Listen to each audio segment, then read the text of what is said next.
In this video, we'll show you how to fix a report that fails to render due to a missing field. When a field has been removed from the dataset or the report, Sugar Discover cannot use that field to create the visualization and will display an error. The missing fields will be listed in the visualization space and highlighted on the shelves. You'll see an error screen indicating that your report is missing fields. For the purpose of this video, let's say the missing field is first day, a field you no longer use or that doesn't exist in your dataset. To fix this, open the report. Click the bar chart icon to open the Query Layout panel, and click the Paint Roller icon to enable the Filters panel.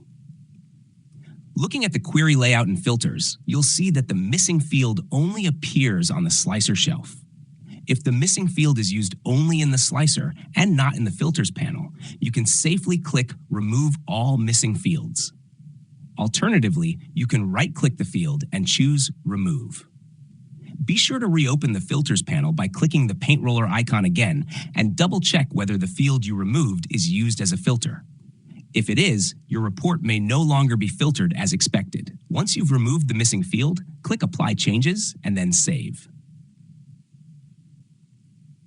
You can refresh your instance to run the report without errors. I hope you now have a clear understanding of how easy it is to fix a report that doesn't render because of an unused slicer. Thanks for watching.